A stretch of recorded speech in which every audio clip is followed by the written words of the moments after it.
ज्योति बेटा, मजा आ गया, खाना बहुत बढ़िया बनाया तुमने। थैंक यू दीदी। Thank you. ये खाना बनाया है?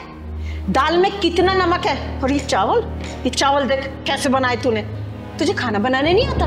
अरे मायके वालों ने कुछ सिखाया है या नहीं? अरे कम से कम तुझे खाना बनाना तो सिखा देते। अरे सुनीता जी, खाना तो अच्छा बनाया है इसने।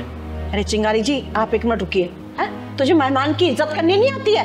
ऐसा खाना खिलाते हैं मेहमान को? अरे माँ, चिंगारी दीदी सामने बैठी, क्या कर रही हो आप? रहने दो ना, क्यों सुना रही हो बेचारी को? बुरा लग रहा है उसे। तू चुप कर, जोरू का गुलाम कहीं का। मैं आप लोगों के लिए पानी लेकर आती हूँ।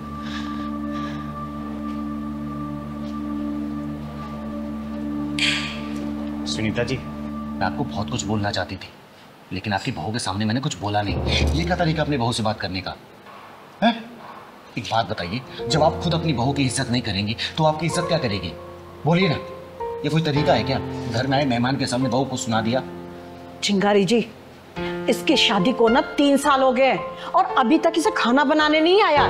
अरे ऐसी बहुओं को ना अगर सर पे चढ़ा लो ना तो ये किसी काम की नहीं रहती है। इन्हें तो पैर के नीचे दबा के रखना चाहिए। बस सुनीता जी, बस। आप जैसी सास की जो मानसिकता होती है ना, वही घर में कलेश छटकाना बनती है। बहुओं को जब पैर की जूती समझेंगे तो सिर का ताज कहाँ से बन पाएंगे? बताइए ना। अरे बहुओं को तो प्यार से रखा जाता है, बेटी की तरह रखा जाता है, दिल में रखा जाता है, लेकिन आप सिर्फ जूती के नीचे रखेंगी तो आपको इज्जत नहीं देगी। 4 लोगों के बीच में आपकी इज्जत उतारेगी वो, समझे? इज्जत पाने के लिए ना सबसे पहले इज्जत देना पड़ता है। अरे ये तो उसकी शराफत थी जो उसने मेरे सामने आपको जवाब नहीं दिया। याद रखना, अगर आपकी ऐसी आदत रही ना तो 4 लोगों के बीच में आपकी इज्जत भी यही उतारेगी। फिर आप ढिंढोरा पीटते रहना तो मेरी बहू ऐसे आगे घर में कलेश कर दिया, घर को बांट दिया। देखिए सुनीता जी, इज्जत चाहिए ना तो सबसे पहले बड़ों को इज्जत देना पड़ता है, छोटों को, तभी छोटे बड़ों को इज्जत देते हैं। और एक बात बताइए, आपकी खुद की भी बेटी है ना जिसके अगले साल शादी है, अगर जाके वो ससुराल में इसी तरीके से करेगी तो आप क्या करेंगी? जब उसकी सास इस तरीके से व्यवहार करेगी तो अपनी बेटी की बात मानेंगी ना? हैं? फिर आप उसके सास से लड़ना शुरू कर देंगे, बेटी को घर बुला लेंगे, तलाक करवा देंगी। देखिए, लोग कहते हैं ना कि बहुएं घर तोड़ती है, बहुएं घर नहीं तोड़ती। सबसे पहले सास घर में कुछ ना कुछ ऐसी हरकतें करती है, तभी बहुएं मजबूर होकर जाकर उसका अपना भांडा फोड़ती है। देखिए सुनीता जी, जब इंसान रोज एक ही काम करता है ना तो कुछ ना कुछ चीज़ें ऊपर नीचे हो ही जाती हैं। कभी नमक ज़्यादा होगा, कभी तेल ज़्यादा हो गया। इसका मतलब ये थोड़ी कि हम उसको 4 लोगों के बीच में सुनाना शुरू कर देंगे। उसने मेहनत से ही कम से कम 1.5-2 घंटे लगाए ना खाना बनाने में। उसने जानबूझ को तो नमक ज़्यादा कम नहीं किया ना, है? देखिए, बहू को जब प्यार से रखेंगी ना तो बहू बेटी बन के रहेगी, लेकिन बहू को अगर पैरों के नीचे दबा के रखेंगी ना, आजकल की बहुएं नहीं है कि सुन लेंगी। अभी 3-4 दिन पहले की बात है, मैं मिश्रा जी के यहाँ गई थी। वहाँ पे उनकी बहू ना चाय लेके आई थी, मिश्रा जी की वाइफ को चाय दी। जैसे वो चाय देने गई, चाय का कप नीचे गिर गया, टूट गया। बहू घबरा गई, क्या पता सास मेरे को डांटेंगी, मारेंगी। उसने हाथ जोड़ के माफ़ी मांग ली। पता उनकी सास ने क्या बोला? अरे बेटा, तेरे से कप नहीं गिरा है, वो तो मैं ठीक से नहीं पकड़ पाई इसलिए कप गिर गया। इसका मतलब समझी, गलती करने वाला नहीं, गलती को माफ़ करने वाला बड़ा होता है। और घर परिवार ऐसे ही चलता है। छोटी छोटी कमियों को नज़रअंदाज करेंगे ना, घर परिवार बहुत अच्छे से रहेगा। और छोटी छोटी चीज़ों पर ड्रामा करेंगे ना, घर नहीं चल पाएगा अच्छे से। समझी इस बात को? चिंगारी जी, आप बिल्कुल ठीक कह रही हैं, पर मैं क्या करूं?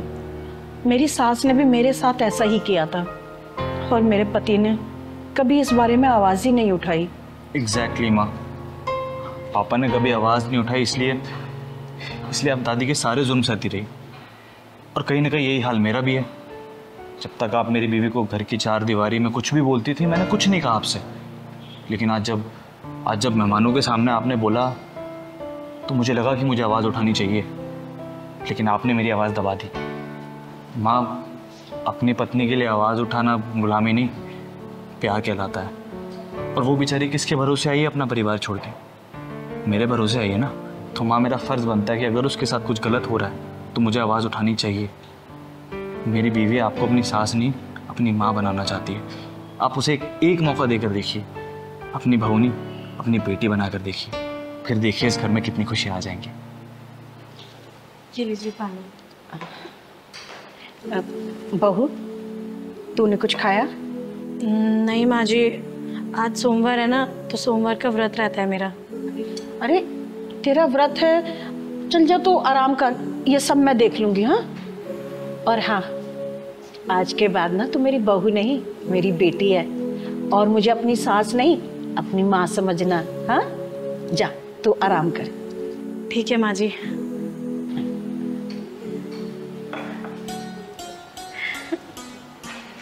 हाँ सुनीता जी, जब सास अपनी बहू को बेटी मानने लग जाएगी ना, तो देखिएगा हर बहुएं अपनी सास को मां मानना शुरू कर देंगी। ठीक है, चलिए अब खाना खाइए।